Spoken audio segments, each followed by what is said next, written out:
Hi everybody, welcome to my channel Land Matters.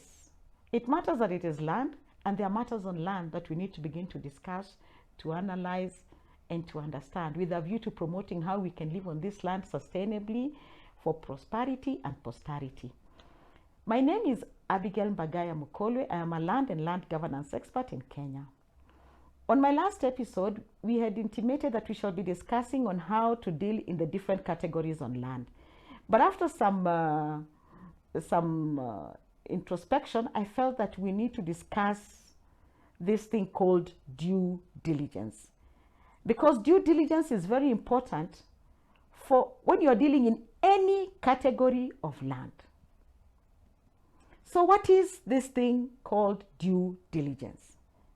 Due diligence will be the comprehensive steps taken by any prospective buyer of a piece of land in determining the legality, availability, and authenticity of the land that he is about to deal in. These are the reasonable steps that a prospective property owner will take to determine if the land that he is about to buy is actually proper and it is available. And in carrying out due diligence, you will save yourself a lot of heartache, because it can prevent you from being defrauded. And let me tell you, the land fraudsters are there, and it doesn't matter how educated you are or how much money you have, they will deal with you. So carry out due diligence to protect yourself from a lot of heartache. They'll prevent you from buying air. There are a lot of titles flying all over that don't correspond to any piece of land on the face of the surface of the earth. They'll also help you protect your money, your hard-earned cash. I don't think there's anybody who wants to lose their money. So due diligence is very important. So how do you carry out due diligence for land? And I'm going to go step by step. The first thing that we normally do is that you normally have identified a piece of land, and then you go about identifying who the owner is. Please make sure you meet the owner of the land. This is because there are a lot of people out here masquerading as property owners, yet they don't even own any land. Mtu asikuonyeshe picha kwa Facebook ama kwa WhatsApp unafurahi shamba inakaa mzuri. Visit the land. He must take you to visit the physical land that he is selling you. Once you have done that, you will ask him to give you the ownership documents that he has. So maybe he'll give you a title and whatever else he has on how he came to acquire the property. They may give you some history of the land. Once he has done that, you will then check if he's the registered owner. You will do an official search at the Ministry of Lands. Nowadays, you're required to take a copy of the title that you've been given when you are to the land registrar in order to apply for an official search. So once they have received your application, the land registrar will process the official search for you, which will confirm who the owner of the property is in accordance with the documents in their register. So if he's the registered owner, you can deal with him. And if he is not the registered owner, you will now have to ask him if he has authority to deal in the land. If he has authority to deal in the land, he must give you documents to show how he has obtained that authority. This is also very, very important. He must give you documents to show how he has been authorized to deal in that land. If you are satisfied with that, you will ask the property owner to give you some time for you to go and do some further due diligence. You don't run to go and pay money at this time. Step back. Go and do further due diligence. So what do you do at this point? You will visit the nearest survey office and buy a survey map of the area or a cadastral map of the area. The map will show you where the location of that property is in accordance to the map. This step is so important. Like I said, there are a lot of titles that do not correspond with any area on the ground or on the surface of the earth. I normally call them flying titles. They're just looking for where they can land. So buy the map, try and see if the title he has given you, if that property appears in the map. Find out if it is actually the actual location on the map is according to what he showed you on the ground. So you try to merge those two together to see if they correspond. Once you have done that, and nowadays you see the beauty is that now we also have Google Maps. Google Maps will normally show you and also help you in locating the property. And you can try to superimpose, and it will give you a good idea on if you're on the right property or if you are taken to the wrong property.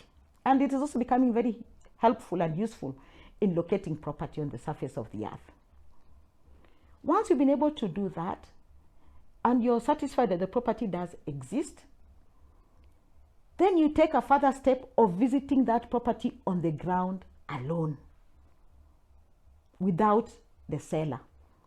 When I mean alone, I don't mean you go alone. You can pick your friend or your relative to take you back to have a second visit of the property. Why is this important? Because this will give you an opportunity to visit the property without the owner of the purported seller. You can talk to the owner, the neighbors. You can talk to the chief, the village elder. You ask them some information about the property, and they'll give you information about that property which you cannot get in the land registry. Why am I saying this? It's because some people masquerade as owners, and they even put actors in place to persuade you that they are the owners of the property. I'd like to share an example of a case that I encountered, and it's a true story. Just for the sake of the example, I want to give an example of a property in Dagoretti. This guy was shown a beautiful piece of land in Dagoretti that was suitable, prime, ripe and suitable for the development of apartments. So he met the purported owner. The purported owner took him to the ground. And on the ground, he found there was a lady with a kiosk at the corner of the property.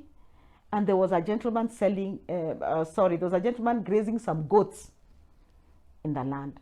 And when they approached the land, the lady who was selling at the kiosk greeted the purported owner very nicely. "Oh, Mukubwa, thank you. I'm doing roaring business here. Thank you so much for allowing me." The prospective purchaser was encouraged. And when they moved inside towards where the man with goats was, the man with goats said, "Asante, habari yako, uko mzima?"